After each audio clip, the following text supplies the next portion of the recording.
Warriors left. Pulls up, looking for the lead, and got it. Jalen Williams, 2 seconds, 111-109. Now SGA, probing, piercing, spinning, hanging for the lead, and SGA knocks it down. The Thunder finally get the defensive stop, and SGA puts them in front. I'm Kenrich Williams. You're listening to Topic Thunder.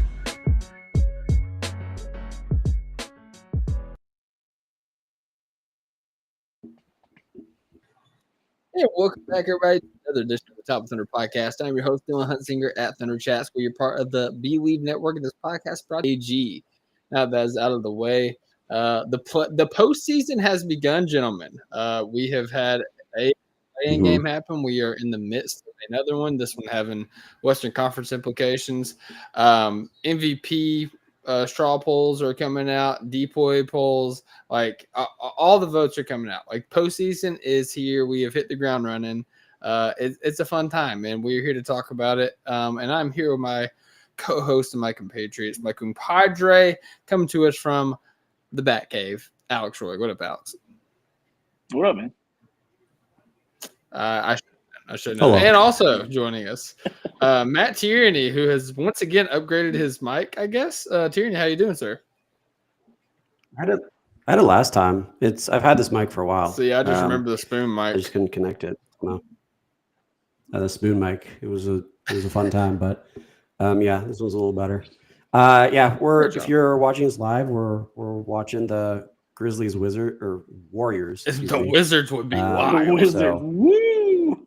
That'd be a very crazy matchup in the playoffs. But yeah, so by the end of this podcast, we'll know a little bit more about who can or who cannot be facing us in the 1-8 matchup. It's potentially one of these two teams, but we don't know. So if you hear us kind of interjecting every now and then, and you're listening, it's because you're probably watching the game as well. If it gets exciting, and I think Dylan is already. That series, like Ja had a double clutch layup. Curry comes down and hits a ridiculous three where he gets hit. I'm surprised it wasn't a 4-point play. They come down, contest Ja, run the fast break, flips over to Moody, and Moody just did a tomahawk in traffic. The Grizzlies called a timeout. I think the Warriors are up like 15 at this point. Damn. I think this might be already done. The Grizzlies had like a really nice spurt. They had a nice spurt at the beginning, but I think the Warriors are a little too much for them. I think playing Jimmy has come to the table. Shout out T in the chat. We'll see though. What up, T? Yeah, it's weird too because there's if we have two podcasts before we actually play another game. There's this weird lull, which we've not had as Thunder fans for we had it last year because whenever the play-in tournament we were in the play-in, weren't we? That was 2 years ago. We were the number 1 seed again. We were number 1 seed last year. The only difference is we won it in like the last week last season.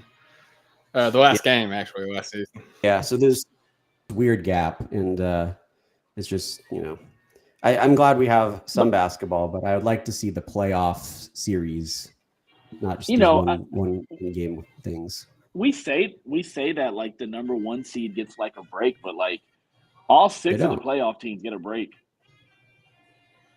Yeah. They all get to chill till like Saturday or Sunday. So like there's no huge advantage for just getting the number 1 seed, to get a break like that. So I just for some reason I was always thinking like the number 1 and number 2 seeds were like, oh my God, they're getting such a long break, and they're getting the same break as the number 3 through 6 seeds. So yeah, I think I was talking to Jerry the other day too, and he even brought it up like. The 1 and the 2 seeds are kind of at disadvantages with the play-in because you don't know who you're scouting for. Like it's a very broad scouting, projection. I'm like, if you're as good as the Thunder, like it shouldn't matter. Like the series shouldn't go longer than 5 games at most if you're playing your ball. But yeah, it is weird to think about. It is weird to think about, the disadvantages that the top seeds get from the playing game, especially the number 1 seed. Yeah. Like the number 2 seed, they know after tonight who they're. Yeah, they get a couple of days head start. Yeah, they get at least 4 to go ahead and scout. But like the Thunder and the Cavaliers, they literally get 1 day to scout, and then it's game time. Yeah. Yeah. I this is an old man yells at cloud take at this point. A lot of people have probably said the same thing. I don't understand that. I get why the play-in tournament happens. It's more games, it's more money for the league, but I don't understand why we had to go away from the 1-8 seed or the 1 through 8 go to the playoffs. And it also kind of gives an excuse for like the 9 and 10 seeds to pretend that they're in the playoffs when they, normally would not be, and usually are the ones that fall out of the play-in anyway. So yeah. I don't know. It's fun because it's like a 1 game winner take all thing. But at the same time, it's like it takes away from 82 games of a season if you can, I don't remember what the gap is, but like the Mavericks to the Grizzlies is like 8-9 game difference or something like that. And why are they potentially allowed to get into the playoffs if they were? Why did we even play 82 if we can just do this one or two get hot and you're in? It doesn't. Yeah. All of that kind of annoying. So I'm a big hater of the play-in tournament as a concept, but we have basketball, so I like it right now. Such a traditionalist, Matty traditions right here. That's what they call I'll me. go out on a limb. I'll say I've always enjoyed the play-in tournament. Like I think the first year that they had it, what was it? It was the Trailblazers versus, was it the Grizzlies that they played? But like it was like a down to the wire game, and it was awesome to see. And I think that they're trying to replicate that, ever since then. There's been some good games, and I think, oh my God, Curry, that is nuts. And one in the corner, man. That's Warriors are up by 20 now. This is getting a little out of hand. Yeah, but to your point, I don't disagree. There's exciting moments I dislike. I just dislike the fact that it gives excuses to these middle of the road GMs that can say they're a playoff team when they're really not. And 2, you have a big difference between like the 10 and the 7 seed. Why play those 82 games if they can just get hot in any way? It's like, what was the point of the whole season? I mean, the risk is that you get a 10 seed that really doesn't deserve to be in the playoffs, and for some reason or another they get hot in 1 game. The shooting variance gets hot in 1 game, and they make it, or in 2 games. I'm sorry, if you're a 10 seed, like 2 games, and you make it into the 8th seed, and you probably don't deserve to be there. Like the other team could have given the number 1 seed maybe a little bit more competition. Maybe it could have been more competitive. Maybe you could have had a longer series, but you mess around, you get a 10 seed that maybe gets hot for a couple games, and then all of a sudden they go back. The Cinderella, the pumpkin, the clock turns 12 again, and they turn back into a pumpkin. And it makes for NBA TV worthy type playoff series. Yeah, John Moran, by the way, is jawing the refs. No, really? So Gary Payton was just hanging on him the entire length of the court on that drive. That was nuts. He's literally has his hand on his hip. Have we seen any artillery come out yet? I haven't been paying attention. I haven't got to see the beginning of the game. I saw he started off hot. He had like 7 points pretty early. He did. I didn't see it there though. He did hit it for you too. It's hard to bring out the artillery when you're down by 20. We'll keep an eye. Need the Iron Man celebration. Yeah. Keep an eye out. But no, I'll let's go ahead and talk play-in. So, obviously one's already happened. Spoiler alert, the Hawks lost to the Magic. And what was a more exciting game than it was looking like, and then it wasn't. Like it was really like a tale of 2 games, because the Hawks kind of came out early, and they was playing well with the Magic, and then all of a sudden, like, their energy just died, and the Magic started making shots, and the Magic was up, I think, 22 points. And then Trae Young just came in the 3rd quarter and went scorched earth on everybody. I think they cut the lead down to 6 or 4 points, and then it was Cole Anthony and Anthony Black off the bench that pushed the lead all the way back up to, I think like up to in the 20 range. And then Trey was as good as he was. I think he had 28 points and 6 assists. He got ejected late in the game because he picked up a second technical foul. That was all she wrote at that point. They pulled their starters with I think 4 minutes left in the game. And that was it. Yeah, Magic are just like such a good half-court defense team. It was pretty clear, even when they kind of got it close. I think they got it to like 3 at some point.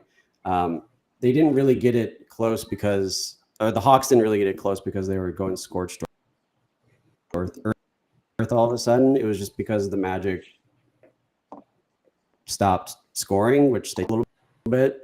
But their defense is insane, and that if you're the Celtics, I don't think you're that worried about them. But I think in terms of who all out of this play-in for the East could have matched up and made an interesting series with the Celtics, I think it is the most intriguing. I still don't think it's like a 7-game series or anything. I think maybe the Magic get a win, it's gonna be but I think it will at least be some close games. I said gentleman sweep. I can sneak one in. If you go back, the last 10 games, the Celtics are like 500 against the Magic or something like that.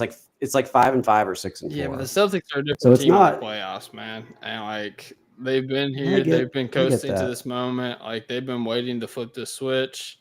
I mean. And Jaylen Brown has been not good this year. Their second best player. Yeah. Well, even still, he's been super inconsistent. He's had some games too, but still overall, he hasn't been putting up the numbers that he has been in the past. And still, they're getting it done because Jason Tatum's been awesome, but also the role players are all stepping up. Peyton Pritchard, looking like the 6th man of the year this year. Sam Hauser can come in and knock down 7 threes out of nowhere. Al Horford's been great. Porzingis has been good when he's been out there. Derek White, Drew Holiday, still problems out there. I don't think there's any shot the Magic win a game against the Celtics. It's always a shot. I mean, you always have the possibility of a crazy 30-point game for both Franz and Paolo. You have the possibility of somebody going off like a Cole Anthony tonight, like Anthony Black. There's always that possibility. But yeah, it's not gonna end up with the Magic winning the series. No, you're gonna go 4 or 5 games at most, and they're gonna move on to the second round just easily. So yeah. On the other side of the East in the playing game that's played tomorrow, we got the Miami Heat sans playoff Jimmy. And the Chicago Bulls with what was it? They said they are optimistic that Josh Giddey suits up to play for that game. Was he a bad hip? What was? Yeah, I didn't catch his injury. It didn't come across my table. I'll check it out here. But yeah, basically, it looks like he's going to play. Billy Donovan said that he is optimistic he's going to play. It's his forearm, probable forearm. So yeah, prediction wise, first of all, I picked the Hawks to beat the Magic just because I kind of because I thought it was going to be I thought the offense was going to show up a little bit more for the Hawks. Yeah. Because they've been rolling here down the stretch of the season, and the Magic have been again kind of inconsistent, but nobody really showed up offensively except for Trae Young, and that kind of did them in. But anyways, my prediction for the Bulls Heat game was I have the Bulls actually beating the Heat because they don't have playoff Jimmy. The Bulls have also kind of been rolling. And the Bulls have playoff Giddey. They have playoff Giddey. You never thought of that. I mean, I don't know that they're going to have anybody that can just that the Heat will have that can just bully Giddey defensively. No guards. They'll probably who will they have guarding Tyler Hero? Like that's Probably the main offense. Hero. You're probably gonna have either I don't know, man. Io, maybe Io. What's that guy's? What's the Sumu? I forget how to say his name. I don't think he does. I mean, who is it? It's Kobe White. It's Giddey. It's Vucevic.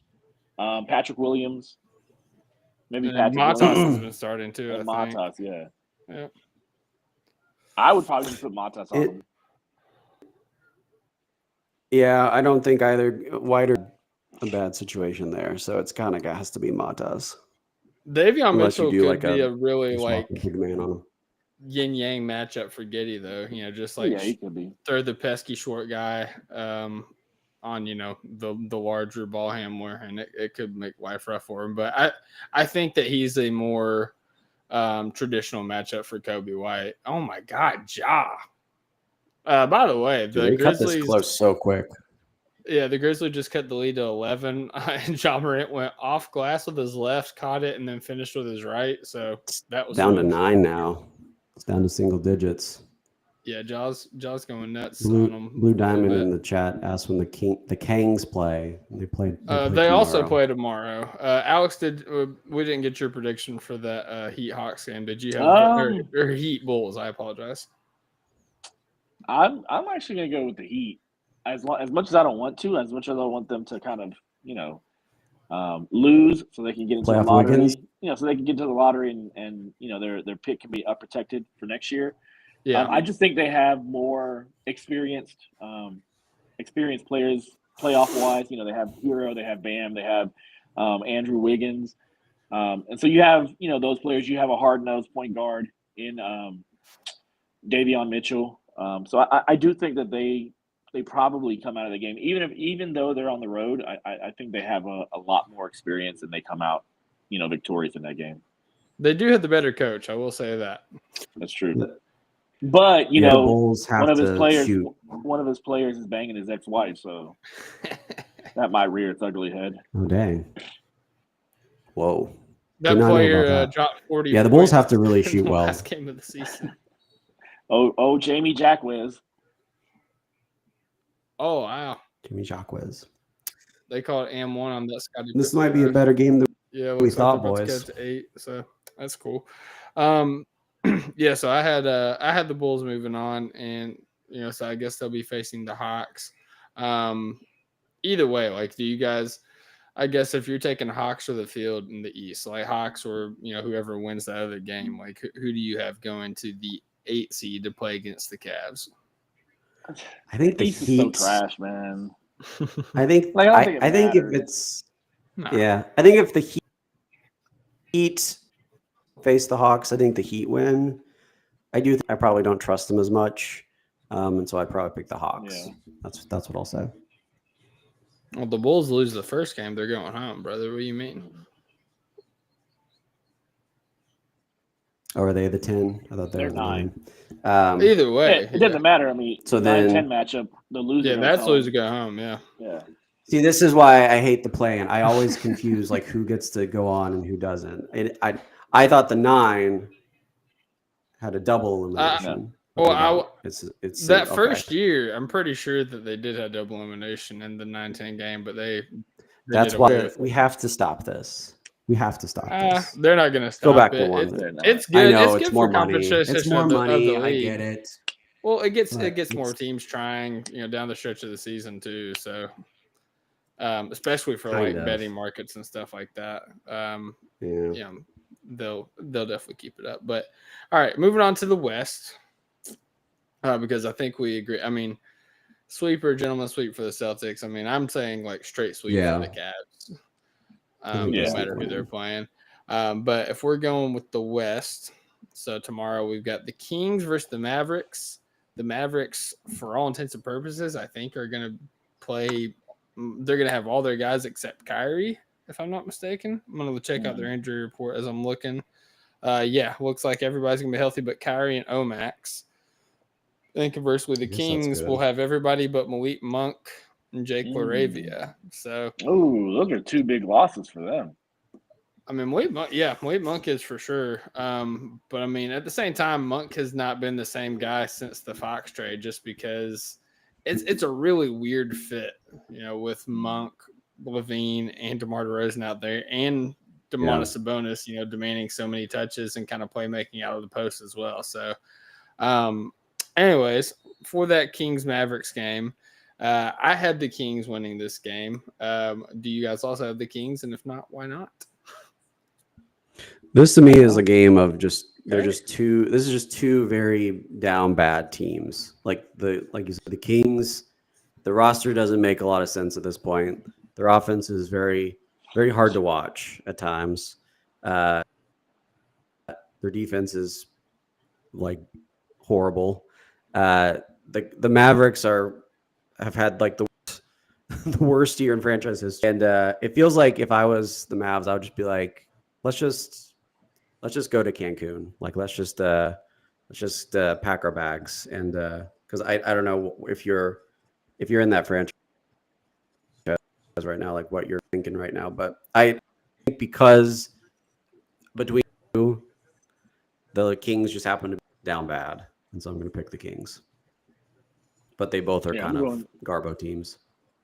Yeah, I'm going with the Mavericks. I think the interior play, they're going to have somebody that takes Domantas Sabonis' attention, and I think the other big is going to feast whoever it is, whether it's Lively, whether it's Gafford, or whether it's Davis. Whether they're not paying attention to Davis. And I think they're gonna be focusing in so much on the interior that guys like PJ Washington, guys like Klay Thompson are going to be, available to hit from the outside. So I think matchup wise, I think the Mavericks are a bad matchup for the Kings. And so I think the Mavs come out victorious. I mean, Domantas Sabonis historically has just owned Anthony Davis anytime they match up against each other. So I think that will be a huge matchup. But that's because he's had to play him straight up as a center. He doesn't have to do that with this team. That's true. They do have Daniel Gafford and co there. So, yeah, that'll be interesting to see. I think there's going to be a lot of points. I would say take the over if you're betting. Yeah, take the over, definitely. I agree with that. It'll be interesting. But either way, they will play the loser of tonight. And I still kind of think it's the Grizzlies. That's kind of been my whole thought process the whole time. But credit to them. If Edey makes his free throw, it'll be 11. Yeah, it's 11. It's 14 right now. I think we had a 3. Oh, okay. Well, I'm about to see the 3. Who's going to hit it? Let's play it live. Sorry, about to be, oh, nope. Jimmy to Moses Moody. Out to Draymond. Draymond drives, kicks it to Moody. Moody over 2 guys. Oh, my God. Wow. You're like a minute behind me. I don't know how you're so delayed. I'm on my phone. I'll try to fix it at halftime. Anywho. But yeah, it's looking – the Warriors are not letting up yet. So I mean, they can't. We're gonna assume Warriors for the time being, and the Grizzlies are gonna play the winners, Kings Mavs. Yeah, and I think if it is the Grizzlies, I think I picked the Grizzlies either way. Yeah, no, that's what I was gonna say. Like I pick for the next game. I pick whoever loses this game. Like I think the Grizzlies and the Warriors will have easy time with either the Mavs or the Kings. So, agreed. Which I've been predicting Thunder Grizzlies for like 2 weeks now in the first round. So I'm chill and I'm excited too. Like I think that we handle them pretty easily, but it'll at least be a fun series because they got a lot of fun players and like John Morant.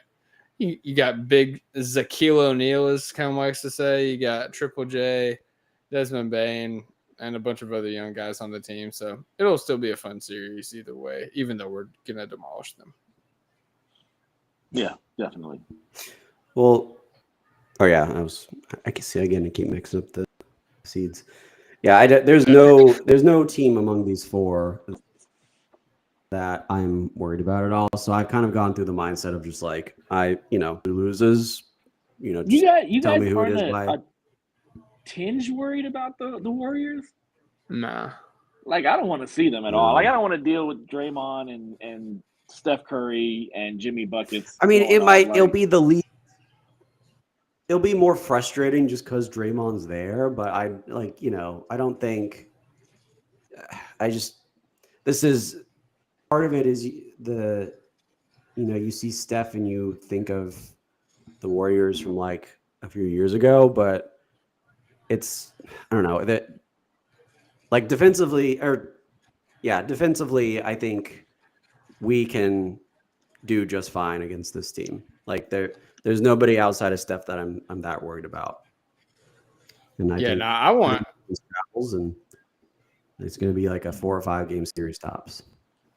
Yeah, I don't care who we play. I mean, I've said this for a couple of weeks, like not even just to play them, like the entire West. Like, I mean, really the entire league. Like, I really feel like this is our year. But like, I'm not scared of anybody in the play-in. Like, give me all the smoke. Like the Warriors, they want to start small ball. They want to try to start Draymond at 5 and think that's going to work out. Like, good luck, brother.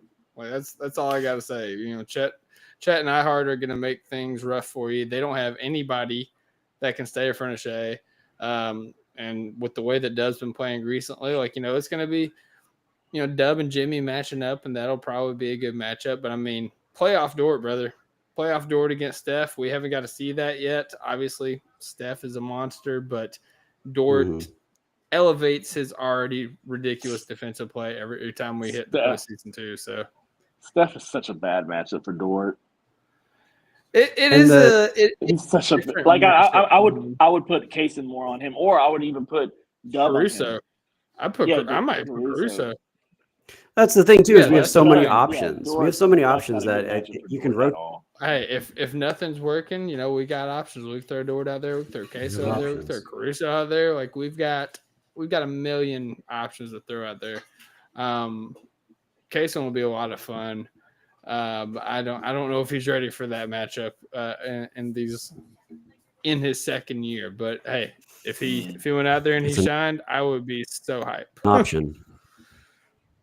But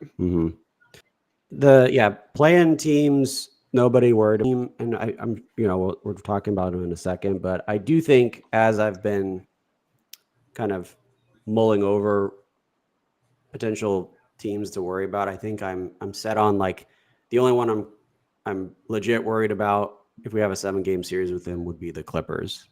I think that's the one team I'm like, it's gonna be this tough. could be a problem. That'll be tough. No. Everyone else, I think we can comfortably win a 7-game series, but the Clippers I worry about. I still think we can win against them. I do agree. Oh, yeah. I think the Clippers are the second best team in the West at this point, you know, regardless of what the standings are saying.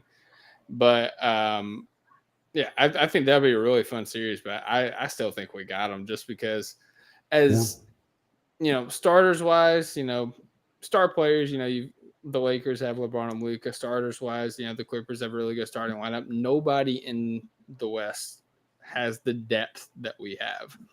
Like, we're going to be able to, like, whenever James Harden and Kawhi and them are coming off the floor, like, they're going to be bringing in guys like freaking Ben Simmons and Bogdan Bogdanovic. Like, sure, they've had their day in the NBA and they might have their game every now and then, but, like, we're going to be bringing in Isaiah Joe, who's, like, one of the hottest shooters in the league right now. Aaron Wiggins, who could drop 40 points on you in a heartbeat. Like, I'm just – and, you know, Kaysen Wallace, Caruso, guys playoff tested, all NBA.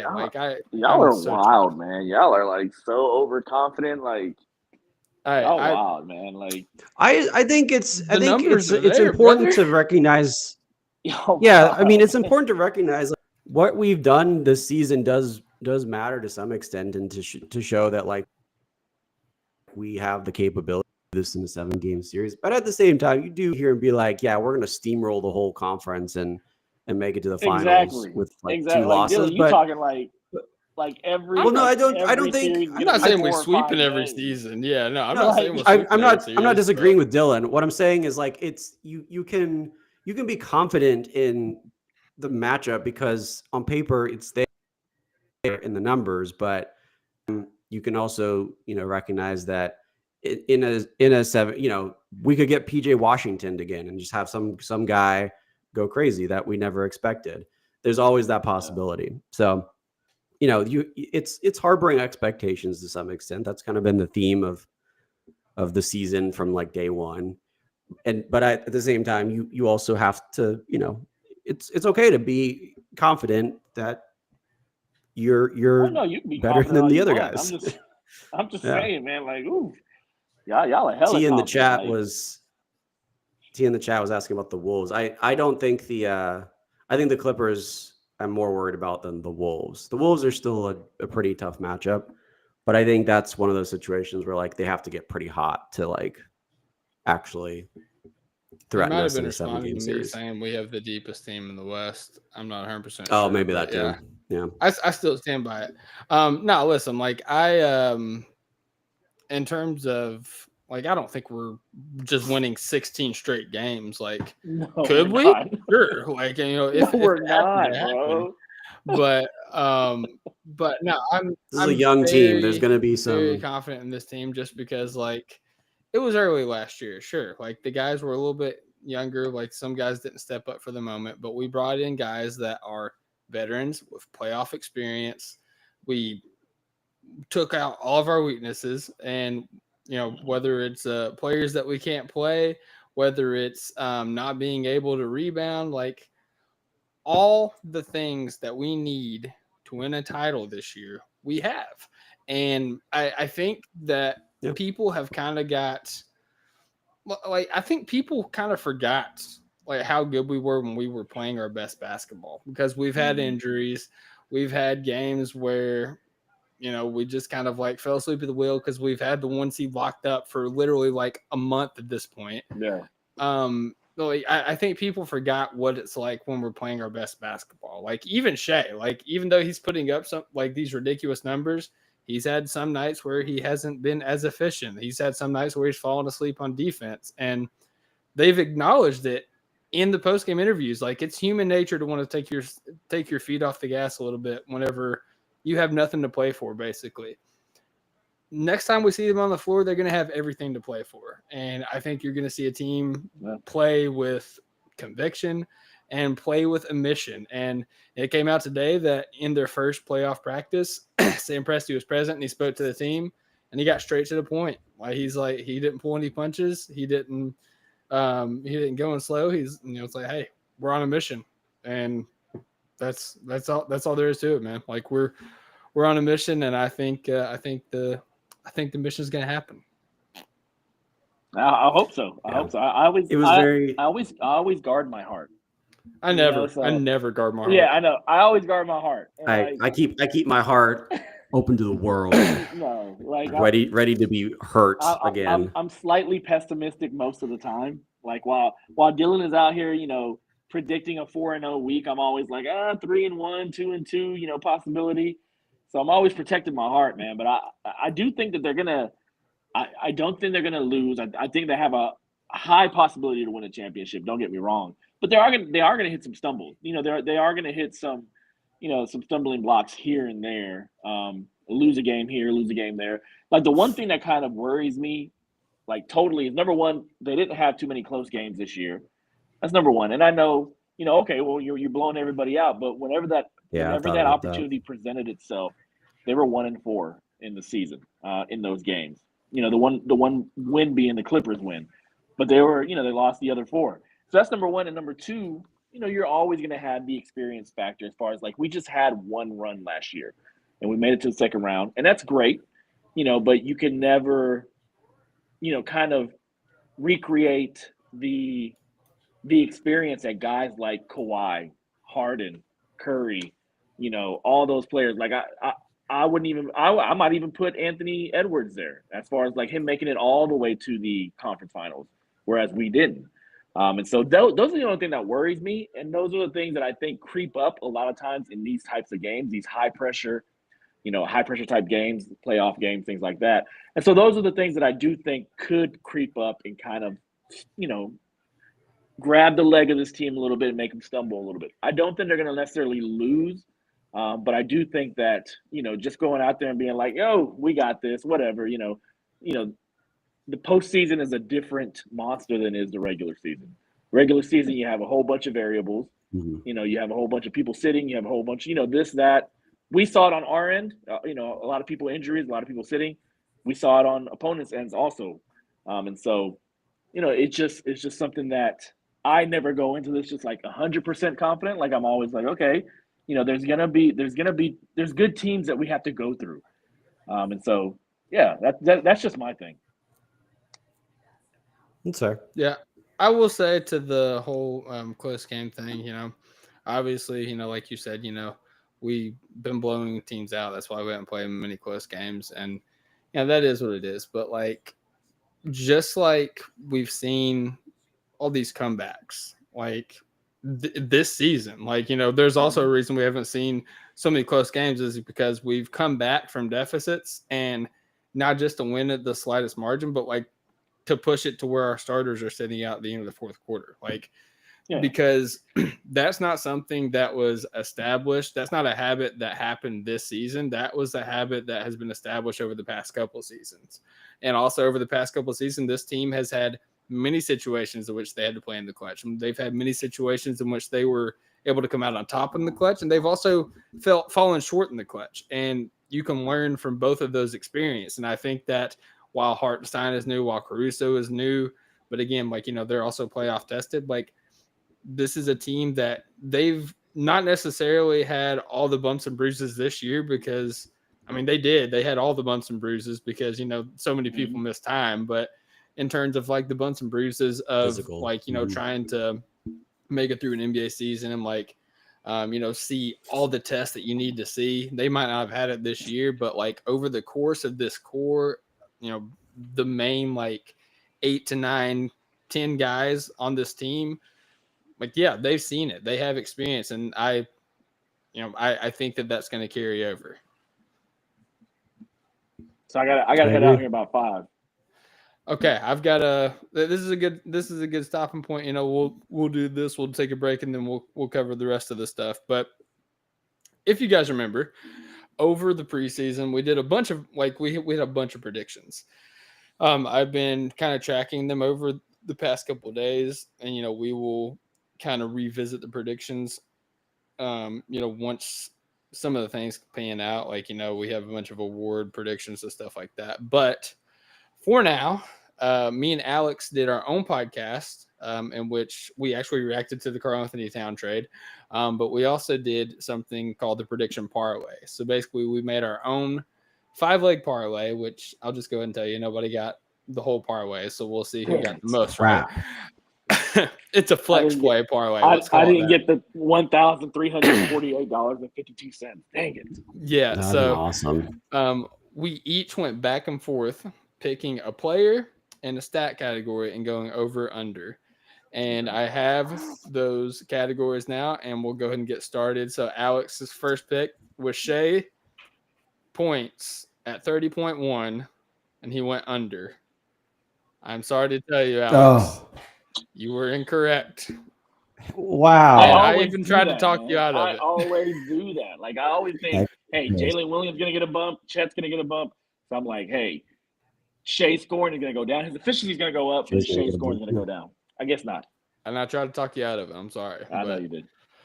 So conversely, I took Shai also, and I took his assist, 6.2 over. He had 6.4 this year, gentlemen. Also, Shai's points was 32.7. So, all right, Alex, you had Dub's free throw attempts over 3 points. Or no. Whoa. Yeah, 3.1 a game. He is at 4.3 a game. So Let's you were correct on that one. On mine, I had Chet over 3-point attempts at 4.3 a game. Sadly, that did not happen. I think the injury kind of derailed that. He is at 3.6. Yeah. So we are 1-1 each so far. Hey. All right. Alex, iHeart over 3-point attempts.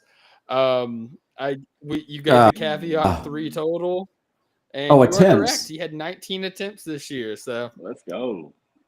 Wow. I had Alex Caruso over 1.7 steals a game. Is that correct? Yeah. So he had 1.6. I was off by 0.1. I thought it was like close to 2. currently. I am 1-2. Alex is 2-1. Moving on. Alex had Aaron Wiggins over 3-point percent at 49.3%, which I said you were crazy That's a when really you took it, but I loved it. That's so high. You didn't get it. He shot 38.3%. Hey, came close. I think we Hey, all shoot it, forgot shoot just or how shoot. crazy he shot last season. No, we didn't, because the line was 49.3 there. Yeah. No, that's what I'm saying. Is like I forgot how Yeah. crazy he shot last season because of how high. All right, so I had Kaysen over field goal attempts at 5.4. He was at 7.2. Nailed that one. So All right. we are both at 2-2 going into the final pick. Okay. Alex, your final pick was Lou Dort, 3-point attempts. Can you guess which way you went? I went below. Under 5 attempps to this year, he was at 5.8. So you finished 2 and 3. Okay. And mine was Ousmane Dieng under minutes at 11.1. Wow. And I got it at 10.9. Wow. What What a snipe at the end. But hey, it was a great matchup. It It was. So it went 7. It The did. series went 7. It went 5 in WNBA standards. So There you go. there you go. So hey, we'll have to do it again next year. Sounds good. Take it easy, man. All right, brothers. Thunder up. Yes, sir. Bye. We should have like stakes next year if we do something like that. I don't know. We'd have to brainstorm some stuff we could do because we're especially since we all like Digital- link up digital. at the fan event, so we could like enact Here. those. Yeah, we'll have to think of something. We'll make it more fun. So the game's at 11:45 for me right now. What's yours at? I'm at 11:32. God dang it! I Clock's tried to hit ticking. jump to live, but Yeah, sorry. it's all good. You know, we're not as far away from each other now. Yeah, Grizzlies still have a double-digit lead. Second half just started. Anywho, you know, we talked the play in. Let's talk about the matchups that are set so far, and we'll do that after we hear a word from our sponsors. And we're back after a word from our sponsors. Guys, we talked all the play-in talk. We talked why or why not we are overconfident or underconfident about the Oklahoma City Thunder's chances to run the table this year. And now we're going to talk about the playoff matchups that are already decided. And we're going to start with the East because, you know, we finished with the West. We're a Thunder podcast, so the West is the most important for us. And we might actually know what one of the matchups will be after this game by the time we finish the segment. So starting with the East, Tyranny, you've got a couple of really fun matchups, and starting with the Knicks and Pistons. How do you feel about the Knicks and Pistons series? What's your thoughts on it? Yeah, I really want to go Pistons in this series because I think it'd be very fun. I don't know if they have it all together to beat this Knicks team in a 7 games. I feel like the Knicks also have, and I haven't really been following the Knicks too much, so I could be totally off on that. I've been, as the playoff approach, a little more worried about getting to the finals, but let alone making the conference finals. So it feels like as the fan base that they're worried about, you know, getting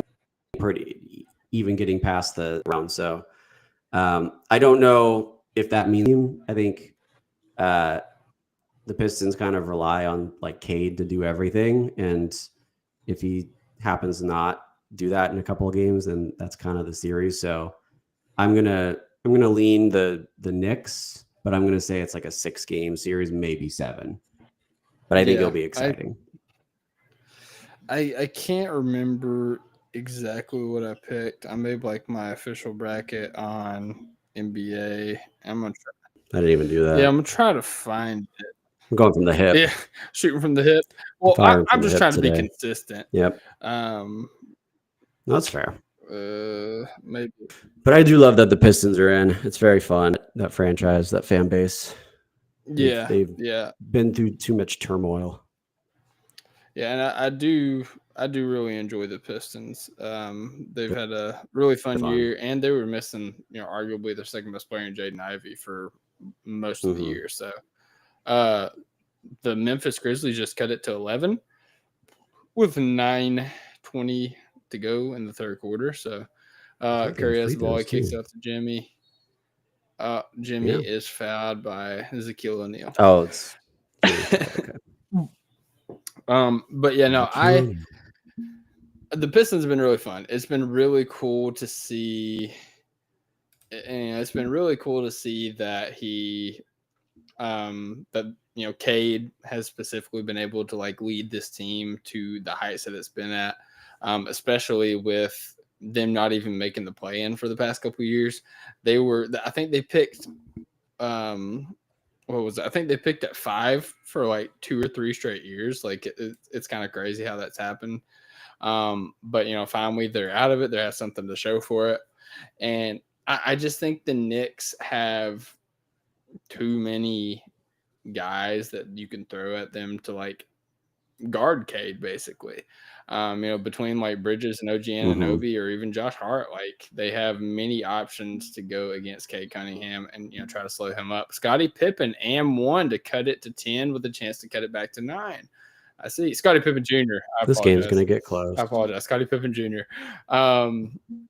50-year-old Scottie Pippen's out there. So yeah, as much as I would love to put the Pistons through over the Knicks, I just think that they might be a year away from pulling something off like that because this Knicks team was built to defend the Boston Celtics. Like that's why they traded for OG Anunoby in the offseason or at the trade deadline last year. That's why they traded for Mikal Bridges in the offseason. That's why they brought in Karl-Anthony Towns. Like they have tried to manufacture this team to compete with the Boston Celtics. And then they didn't see Cleveland coming along like they were either. So that's what this team is manufactured to be. And I think that, the first step obviously is beating the Pistons. And I think that they get it done. I think also I had Knicks in 6. I considered doing Pistons in 7, but kind of felt disingenuous. It kind of felt like I was just kind of wish casting at that point. So yeah, I think I have Knicks in 6 as well. It feels like, like you said, I think they're maybe like a year or 2 away from really putting something together. But this is like a stepping off from half of the season to now. It's been this is something to build on. Pistons fans should still be happy, even if they don't make it as far as they want. For sure. And then you have the Pacers versus the Bucks. Big thing in this matchup is the Bucks will not have Damian Lillard for at least the start of the playoffs. So that's obviously a huge blow to the Bucks. Is there a timetable? No, on that. Definite. There's not a timetable on it as far as I have seen.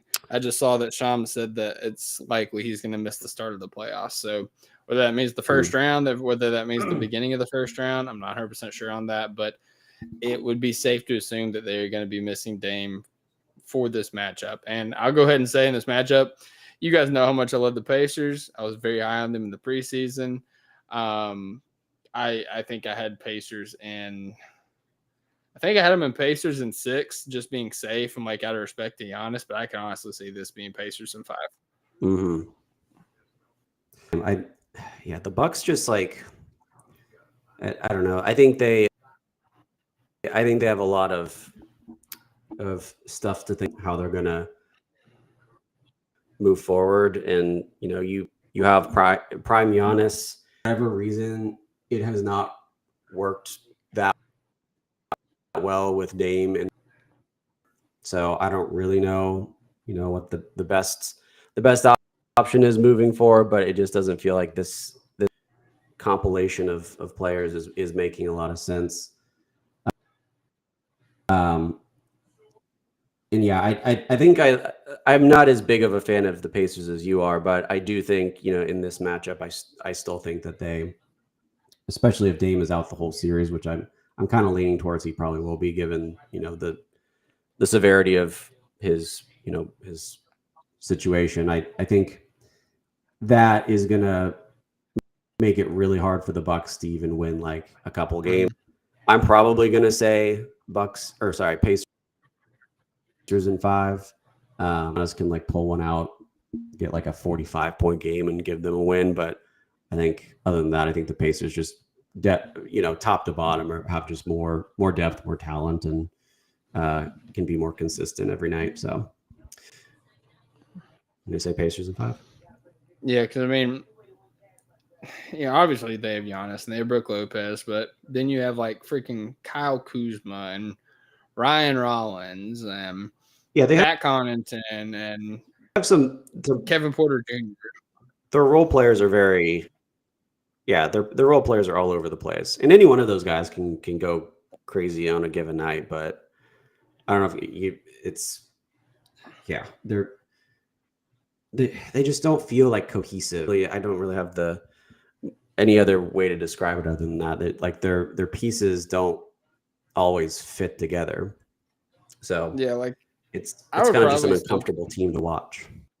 Yeah, I'd probably still pick the Pacers even if Dame was healthy, but I think it would go to like 6, probably like 6. They'd win another game or two. Yeah, just because Dame's such a he's a really good playoff performer, if nothing else. Right. But no, I mean, like Halliburton's been playing so good. Siakam and Turner have been playing well here recently. They got guys like Benedict Mathurin, Andrew Nembhard, TJ McConnell. They've got a lot of guards that they can kind of throw at the Bucks, and the Bucks already was lacking for perimeter defense even before Dame was out. And I'm not saying Dame gives you any perimeter defense, but like it's like a revolving door at that point. And I think that the Pacers are going to be able to put up a lot of points in a hurry against the Bucks. And they've also kind of been a nightmare matchup for the Bucks, in the regular season and going back to last year's in-season tournament. So. Did they still have that? What was his name? Desmond Bane, and one to cut it to 7 with a chance to cut it to 6. Wow. Do you know what I'm talking about? Like on his massive shoulder. Sorry. MarJon Beauchamp, is that his name? Am I saying that he correctly? got traded. Okay. To the so I was going to say before the deadline, pretty good perimeter defender, but yeah, I guess they don't have him.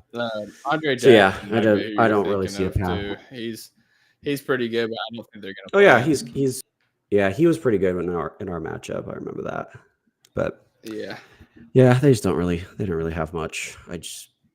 I feel the Bucks, I just think, need a lot of retooling over the offseason. Hasn't really worked. Oh man, dude, the Grizzlies just cut it to 4. Oh, I was about to say spoilers, but Jaren Jackson to the rack. My bad. I got excited. Yeah, it's getting close. I don't know. Let me see if I can like I'm gonna try to do something here. Well, we have, instead of putting this picture up, see if I can put like the ESPN thing up. Jimmy to the line. Jesus. It's close. Jimmy's the foul merchant. Y'all say Shea is. Dude, Alo was the free throw merchant of the day today in the first quarter of that Hawks Magic game. I think all of his points in the first quarter were free throws. I was just like, much interesting. I think I'm gonna cash out on this parlay here. Let me know what you think. So I need Curry to get 25. He has 15. I need Jaren Jackson to get 18. He has 12. I need Bane to get 18. He has 17. I need Ja to get 25. He has 15. And this is the kicker. I need Pods to get 12, and he has 3. He is not playing as good as he was recently. Yeah, he got hurt early in this game too. I think that might have been a factor. He got hit in the abdomen. The steal and the dunk to put it back up to 7. And the Grizzlies I would say that's a fair. Yeah, so I wagered 4 to win 57, and my cash out's at 3. Yeah, well, I guess you take it. I don't know. Yeah, I just don't think it really has much of a chance with the way Pods is playing. I'm going to see if I can put this up on the screen while we're talking, just because so people know generally what we're doing here. Gamecast action. Nice. Little Gamecast, dude. Or those YouTube live streams that always do this for all games, except for talking too. But yeah, like I was saying, yeah, Pacers in 5 or 6, one of the two. Pacers in 5 or 6. Yeah, I'll just let it ride. We'll see how it goes. All right, that is the Eastern Conference matchups. We've kind of talked predictions for who we think. I mean, I think everybody thinks that it's just a collision course for the Celtics and the Cavs to meet conference finals, and then cinema at that point. Yeah, I think that very predictable. I don't think there's always a lot of major upsets, or at least what Vegas thinks is the odds-on favorite for each one. So I'm kind of riding with that too. Like I said earlier, I'm worried about Clippers. I think that will be a pretty interesting matchup, assuming that they get past the Nuggets. So yeah, I guess we can move on to that. So is that your pick? You picking the Clippers over the Nuggets? I do. I think Kawhi is I think this is his best he's been since potentially Toronto or even San Antonio. Mm-hmm. He looks way better, and I think he 40 plus minutes, a crazy amount, and so health wise, he's in perfectly fine shape. The defense for the Clippers is right up there with us in terms of just how intense they are. I think they match up pretty well with us on that end. And they've got a bunch of guys that are playoff veterans at this point. So I think they're a really, really, really hard team to beat 4 out of 7 games. So do you think they beat the Nuggets? I think the Nuggets is like a 6 or 7 game series. So the Nuggets, I think, will make it. Jokic is good enough to carry the team that he currently has, which is still pretty good. Injury wise, I think they're all. Was there anybody that I'm missing on the Nuggets that was hurt? I think they're all healthy. I think everybody's healthy. At least the main guys. Yeah. So that team healthy, I think, get it a 7 game series, but I think the Clippers. Yeah, like I've already said a couple times, that's my biggest worry for the Thunder. Yeah.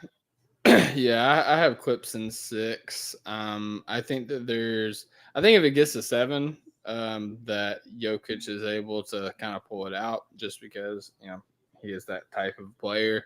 And also, you have it's weird because Kawhi is such a playoff riser and James Harden's like a playoff dropper. And it's what's going to win out? If you make it to a 7 game series, what's going to be the thing that kind of wins out? So, I have the Clippers in 6 because I think they're going to win, but I think if it gets to 7, I think the Nuggets pull it out.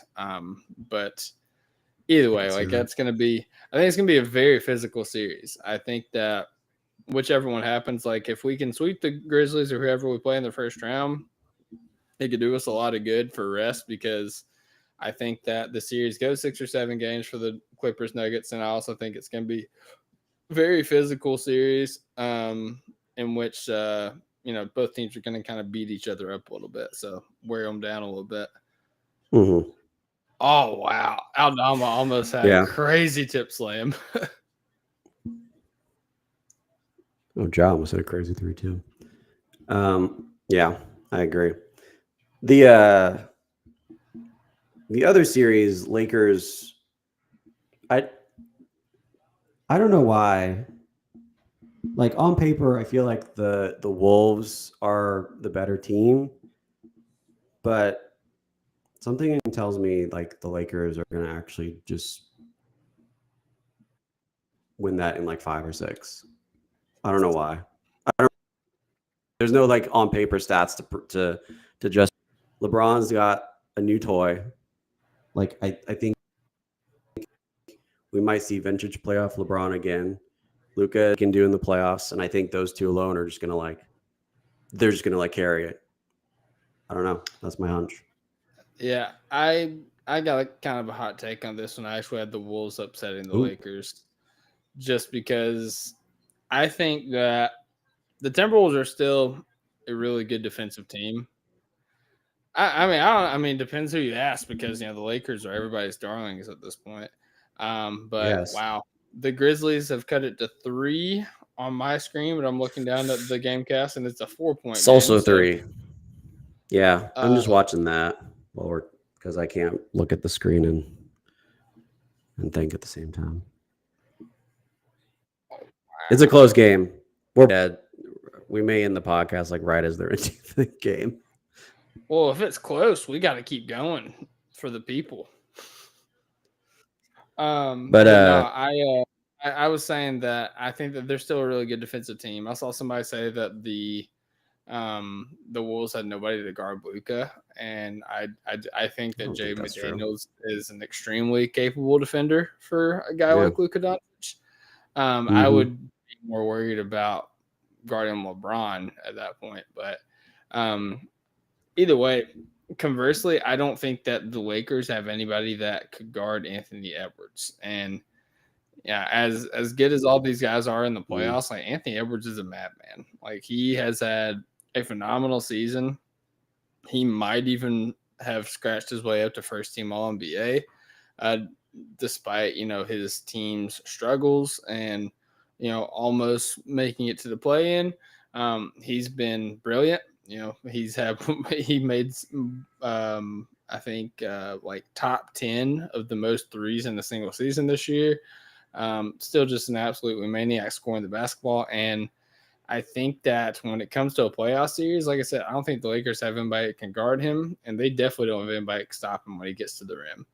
And I see a lot of people saying Luka, like, do you remember what Luka did to Rudy Gobert last year? And yes, I remember what Luka did to Rudy Gobert last year, but I also remember the team that the Dallas Mavericks had that allowed Luka to do that to Rudy Gobert, because they could run pick and roll to death, and Rudy is going to be in drop, and Luka's either going to attack early on. Ja hurt his ankle. That is crazy. Oh, I just saw that. Oh no, that does not look good. I hope Ja's all right. I had a fall. I just saw him down, so they just cut it to 2, and he's in pain on the ground, bro. That is tough. Did you see the landing? Is it like a? Nah, I haven't yet. I think he landed on his own foot, if I'm not mistaken. But we'll. Yeah. Let me see the replay. Yeah. Okay. Yes, I think that's a tweaked ankle. I don't think maybe it just freaked him out a little bit. Anything too crazy? Oh yeah. Yeah, he ankle injuries. Yeah, he just tweaked it. Nasty. Yeah, but it's like it looks worse than it is. It's it's usually not as it's more subtle. Yeah, they have taken it to the bench to kind of evaluate him. So yeah, we'll see how it goes. Yeah, hopefully he can come back, because that would suck.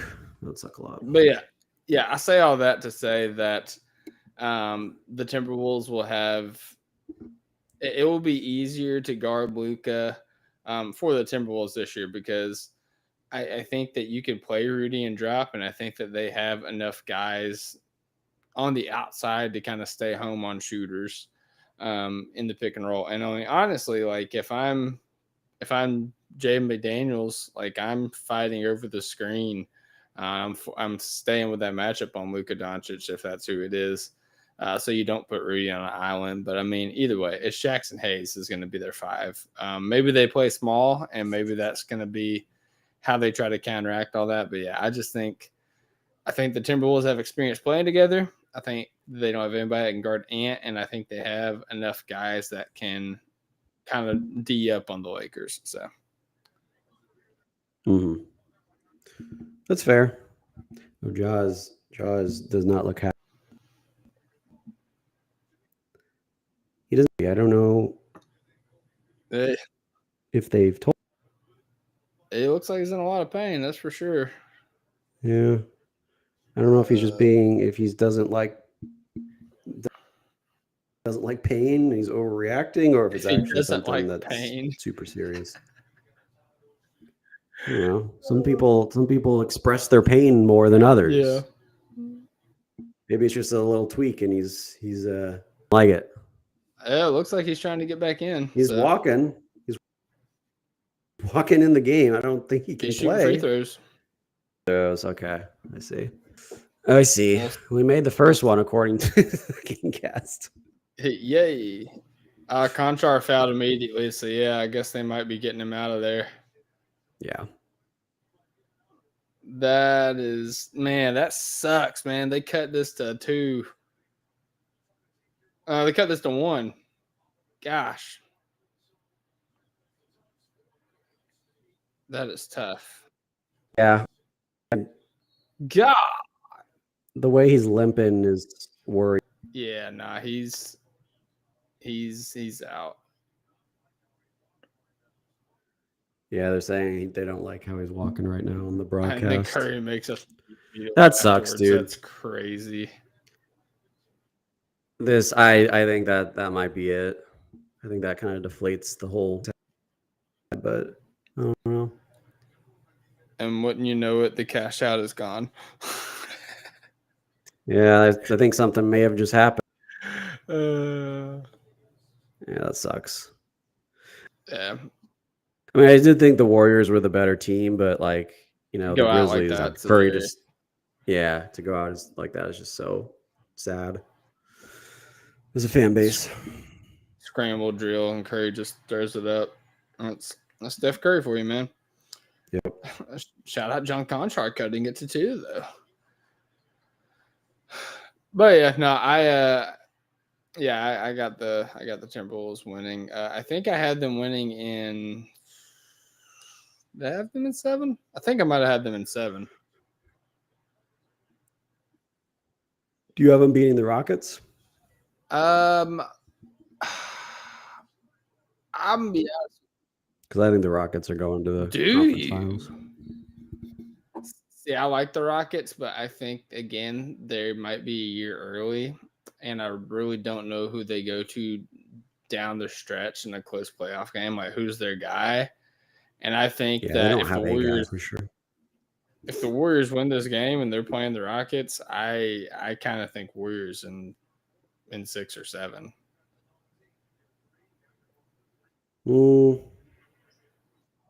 Yeah, I just think I guess that's true. That's a good point. I just think collectively though, the Rockets just haven't. I like their defense is very, very consistent, very athletic, and I feel like that kind of they have enough of perimeter assets to potentially do. But you're right. They don't have a guy. They don't have a Shea or a Steph. So in the playoffs, that doesn't matter. So yeah, and I will say, Amin Thompson held Curry to 3 points the other night. If that happens, for 4 games in the series, then obviously the Rockets will run away with it. But I would wager to say it's probably not going to happen 4 times. No, it's probably not. The Grizzlies are keeping it close, though. I will say it's been a few minutes and they're still within a couple points. They're getting it done. Yeah. They got some fight. That's for sure. And I will say that about the Rockets too. The Rockets are they're a team full of competitors. So, Yeah, and I mean, you'll probably have Draymond guarding Şengün, and if Draymond really is a defensive player of the year, like a lot of people say he is, he should be able to contain him. And then you have guys like Jalen Green, and Jalen Green's had a good last month and a half kind of post All-Star break. He's been really good, putting up good numbers in terms of his points and also his efficiency. We haven't seen him in the playoffs. We don't know if that's going to continue. Sometimes the pressure kind of gets to guys, and we'll just have to see. So you're saying, you think Warriors Wolves second round? Yes. If the Warriors win, presumably. Interesting. Yes. Yeah. That would be interesting. I mean, hey, I've got 3 upsets picked except for our series in the first one. Yeah, so. I don't know historically how many on average how many upsets there are in the traditionally that many. I feel like it always goes pretty chalk until the second.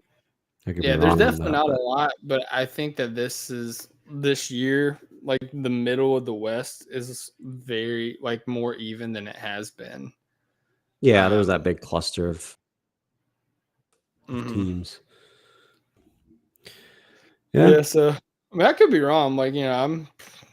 I'm not afraid to be wrong. Warriors Wolves would be a very, very fun series, though. I would thoroughly enjoy that. Yeah, that'd be really fun to see. Ant versus Steph. I mean, that's 2 of the funnest basketball players to watch, especially when they get hot. So I would definitely enjoy it. Mm-hmm. And also, you got the Draymond Rudy Gobert rivalry, right? Defensive. You have the defensive kind of battle happening too. That'd be I think that honestly might be. Besides, I think Thunder Clippers. I think that might be the most interesting series in the West. Well, I think everybody's hoping for Lakers Warriors. So you can see LeBron versus Curry, but I don't think that'd be as fun though. I don't think it'd be as. Yeah, no, I definitely would, especially with Luka in fold as well. But yeah, in terms of Thunder Clippers, I think that matchup would go 6 games. And I do still think that the Thunder will win, but I do think the Clippers are a very tough team. They've got good players. They've had I just kind of want to give a shout out to the Clippers because, like I said, I was revisiting our preseason predictions over the past couple of days. And it wasn't just me, the most optimistic Thunder fan. It was consensus. Even Cone, who covers NBA as his job. We all were thinking 12, 13, 14 seed for the Clippers. It was going to be. We were so down on them. Because you had Paul George walking away for nothing. Turns out that was a blessing in disguise. You had James Harden saying, I am the system. And, just tilting our heads back and laughing at that. You had the whole Kawhi saga of him not being healthy going into the season. And then what was it? The team was fine. Or no, I think it was his trainer was filing a lawsuit against the team. Yeah, I forgot about that. Vibes were unbelievably low in terms of what the Clippers what a turnaround. And we was is there a shot that we could win the title and then get Cooper Flag with the Clippers unprotected pick? That was legitimate conversation we was having. Yeah. And credit to them, and Harden has been great. He's been borderline all NBA player. Kawhi's been phenomenal since he came back from injury. Ivica Zubac made a last a last ditch effort there at the end of the season he might win the most improved player at this point. Zubac's been great. Norm Powell was getting legitimate all-star snub buzz earlier in the year. He stepped up like crazy. It was 50% on 8 attempts or something like that at one point. Yeah, they're crazy. Just a really sound basketball team, and they didn't let anybody's expectations bring them down. They just went out there. They played great basketball. They played together. They play physical. They play tough. And, they are well coached. So, shout out to the Clippers. That being said, you're still losing when we play in the second round. So, yeah. I'm going to say 7 games. I think I'm leaning Thunder in 7, but I think it goes 7 regardless. Listen, if we beat the Clippers in 7, if we beat Kawhi in Game 7, then that tells me a lot about this team. If Kawhi is like the height of his powers. Yeah, I think if it was going to a Game 7, I would be very, very worried. But yeah, if we pulled that off, that'd be something. I forgot about all that stuff that happened with the Clippers, but I don't know who around this season, or if it's maybe Tyronn Lue might just be that good of a coach, but they credit to them. No, they definitely did a phenomenal job, man. Yeah, I mean, as we're we've kind of went through like our predictions of like the first rounds and everything and the play-in games, and we'll have definitely more information obviously about the play-in and who we're going to be matching up with on Friday. But I do want to mention that, I talked about at the top of the show, some of the voters, like the official voters for the MVP and, all the awards are starting to put out, in different mediums, their own articles on Twitter and podcasts, whatever, who they are picking for all these awards. And I will say that, it started out, Jokic had a small lead on Shea, but as of this recording, Shea is back up to 9 first place votes to Jokic's 5 on the MVP. And Luguentz Dort is also starting to get some love for Defensive Player of the Year from some guys, from none other than Thunder legend Kendrick Perkins. Yeah, said Defensive Player of the Year, Lug Dort. I love it. I love Lug Dort. I lug it. I lug Dort. I lug Dort needs to be. I like that a lot, actually. We need the T-shirt. I lug Dort.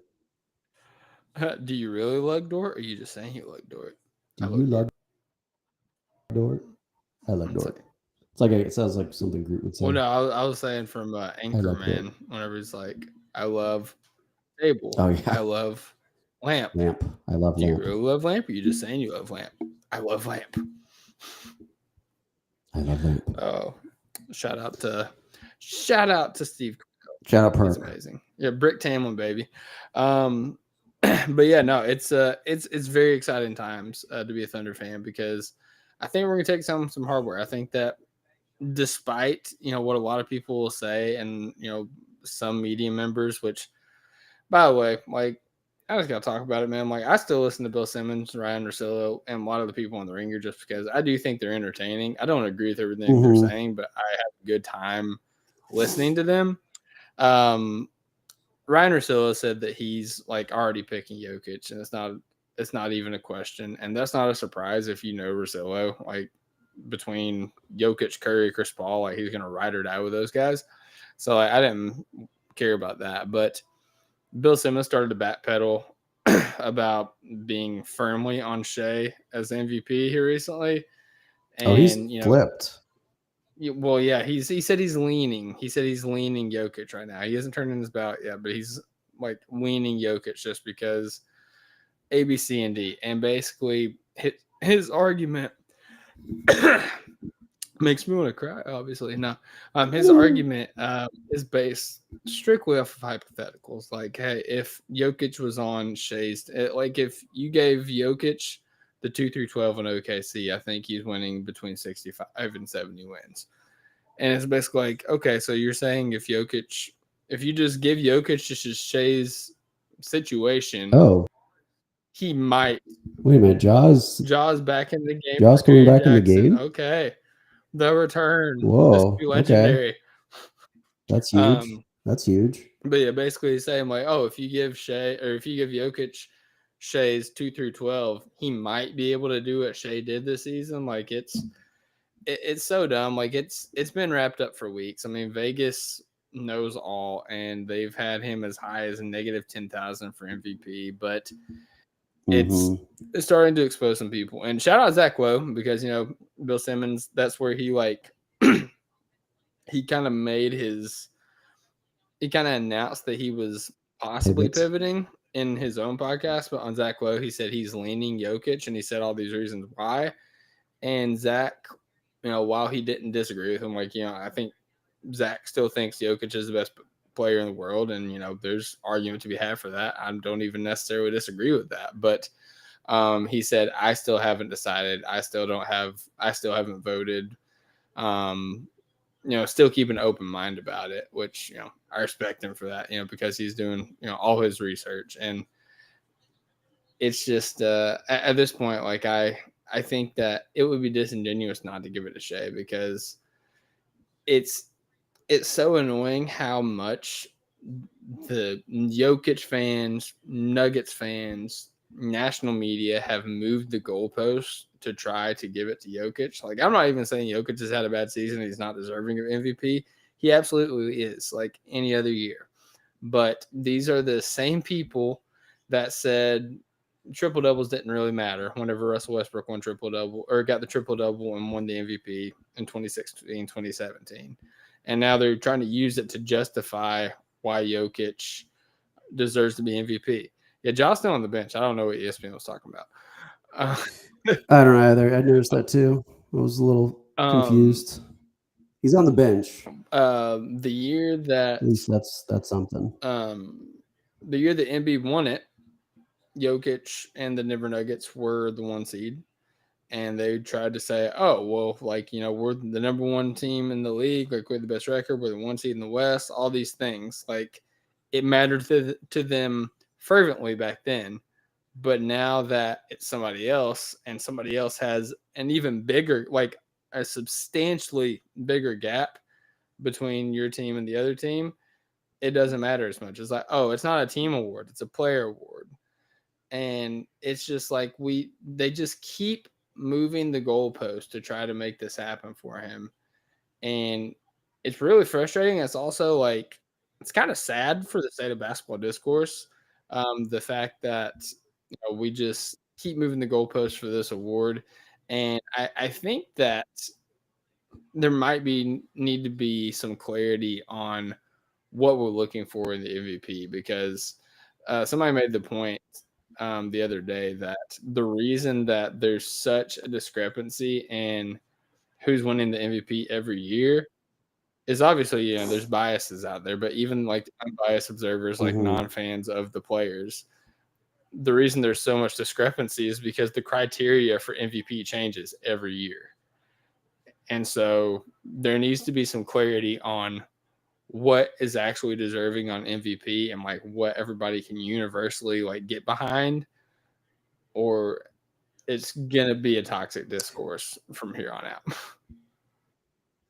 I think the criteria changes because of the bias, though. I think if you go year to year, the criteria shifts to fit, that one particular player that is, quote unquote, lined up to be MVP. I think that's kind of what the criteria is at this point. It is, is this person having a breakout career that is justifiable of an MVP, and they haven't got one before? Okay, you're in line to get it. And then it's the next person up and the next person. And so with Jokic, it was so he's so consistently dominant that he did get multiple MVPs, but now we're seeing that sort of same trend happening again.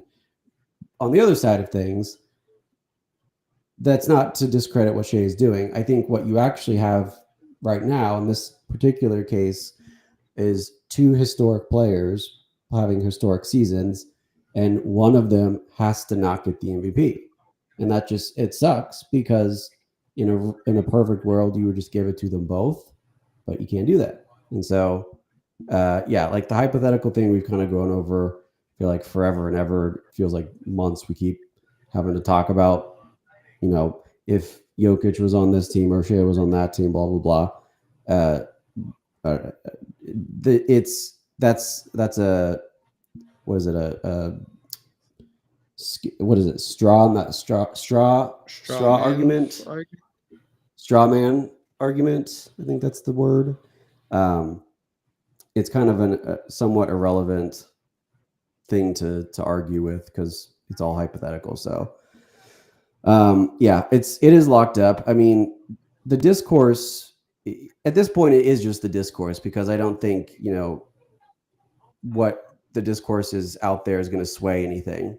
So yeah, I think if you're looking at it from that perspective, the discourse probably does need some sort of criteria, but the question then becomes like, basketball is always evolving, and the criteria for this year might be different than a couple of years down the road. So it all will funnel back into bias, and I think in some ways you kind of have to accept that is a factor into all of this. And people are always going to have biases and opinions, and you can't make it a completely objective award, nor do I really want it to be, because then it kind of just feels like, I don't know,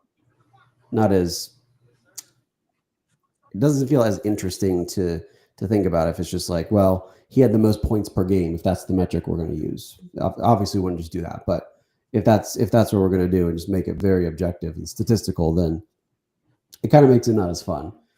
So I do like kind of that part of it where you get to present your argument, but at the same time, like, I think this year in particular, people have gotten kind of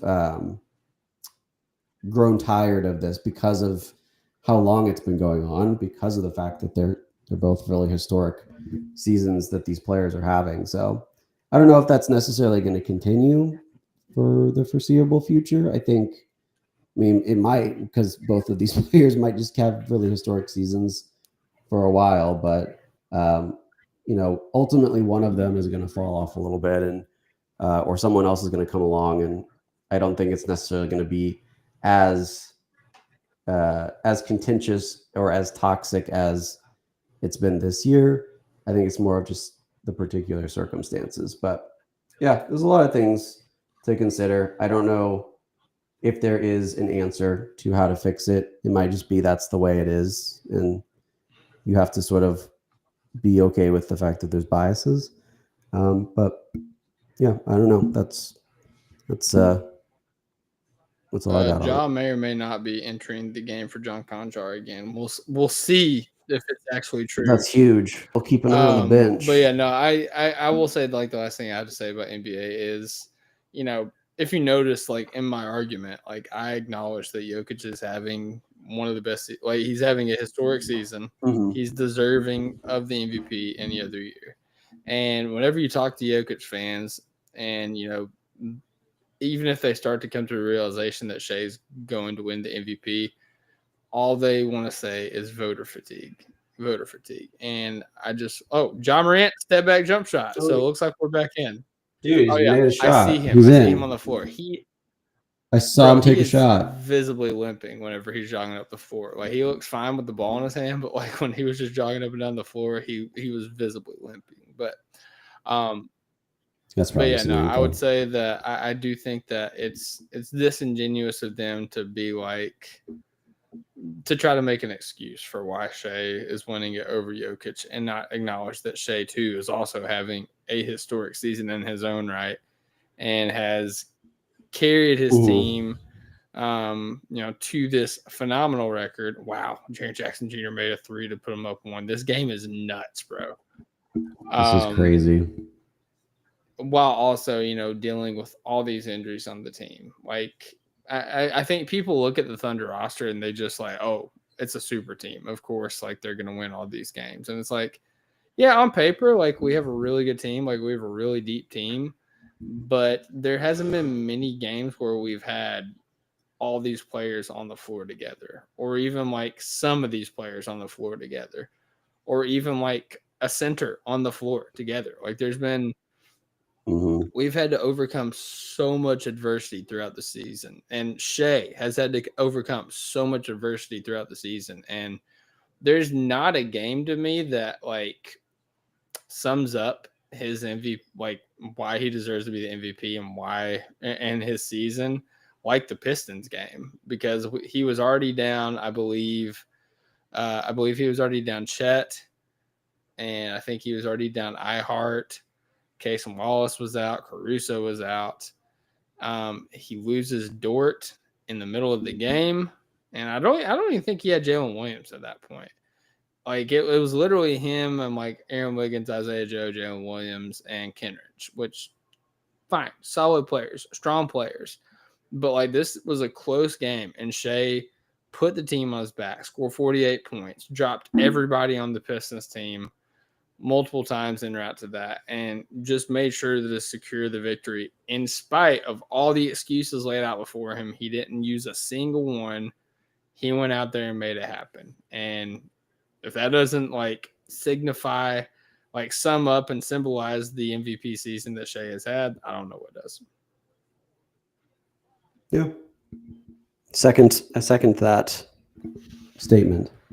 This game is a lot of fun to watch. Yeah, it's getting into. I don't know. The problem is Curry just made a jumper to go 3. We're gonna be pushing a 2-hour plus podcast. I'm kind of out of stuff to talk about. I'm out of stuff to talk about too. I don't want to just like sit on here. Hey, shout out Michael B. Jordan though. I don't know if you saw that video that I posted. Oh yeah, I saw that. Yeah. So it was cool. Shout out. Because TNT was like interviewing him to like, obviously it was like part of the press tour, like promote his movie Sinners that's coming out, I think Friday, which looks good. But they was like, oh, so, you live in LA, like you're Lakers fans. Like how awesome has it been to get to see LeBron James and Luka Doncic play together? And he's like, oh, it's been really cool. Luka's great. LeBron's great. They got something special going. He's like, but man, I got to tell you, I love anytime I get to watch the OKC Thunder. And it's like just went out of his way, like completely derailed Ernie Johnson's question, just went out of his way to talk about the Oklahoma City Thunder and how much he enjoyed watching that team and how much he led that team. So I just want to say on behalf of Thunder fans, Michael B. Jordan, you are welcome to the Paycom Center at any time.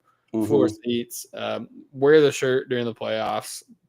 Come be a Thunder fan, man. We will welcome you with open arms, whether you are Wallace, whether you are Killmonger, whether you are Adonis Creed, whether you are who was it, Vince Howard from Friday Night Lights, like any of your roles, man. Like just come on through. We will personally give you floor tickets, which we definitely have for you to sit down. On behalf of the Oklahoma City Thunder, on behalf of us representing the Oklahoma City Thunder right now. Yes. Which we are definitely allowed to do. Hey, we'll make it happen, on it. If James Marsden is Oklahoma City, is an Oklahoma native, so I guess it might be a little bit different. But hey, well Kyler Murray, also went to Oklahoma. Dang, I'm striking out here. Crap. Angela, no, she wasn't floor seat. She was on the side. All right, she was close. You know what? Maybe we can't get you floor seats, but we'll get you in the arena deck on it. We'll get you there. Maybe you can join.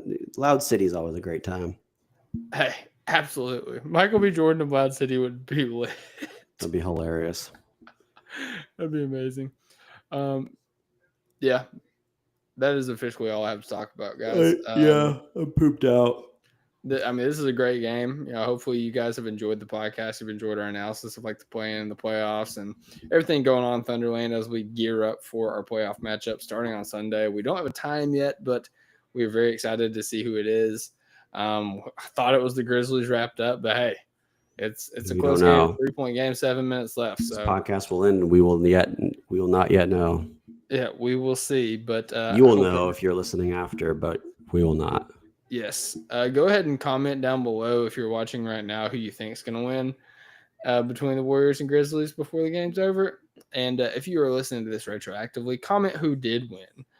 Yes, please tell us. Figure out who won. Yeah, we need to know. We are relying on you guys for this. We only read the comments of our YouTube to figure out the scores of NBA games. So if you we don't know. So it's all we could do, man. So do that. And while you're here, go subscribe to the channel. Caught me a little yawn. Hit that notification bell so you don't miss out when we go live. And we will be going live a lot coming up during the postseason. Yeah, maybe. Friday will be our final podcast before the postseason, in which we figure out who we're going to play. We'll kind of have a prediction and preview for our playoff matchup. And I think that also might be where we revisit some of the other predictions made from the beginning of the season. So That's a good always idea. fun to revisit those and see how wrong or how right we were. Mm-hmm. I will say, let me see if I can find the one. There was somebody said something for their prediction, and I think it was Alex actually that doubled down and said something. So my bold prediction was multiple people hit the half court shot for our fan event, which I was right. Wow. Because nice. only one person has ever hit it each event for us. So I got that right. And then impressive. Alex said, and it will be Stephen Dolan. Wow. We're just so good at predicting things. Yeah, so there's a lot of fun predictions in that pod. So definitely tune in on Friday. And then once we start in the playoffs, we will be coming live to you post game, every game, at least one of us. Hopefully more of us. That would be great. But yeah, I think we will. Every game will be live post game, and I think it's going to be a truly magical, special run for the Thunder. So definitely tap in for that, and hope everybody has a great night.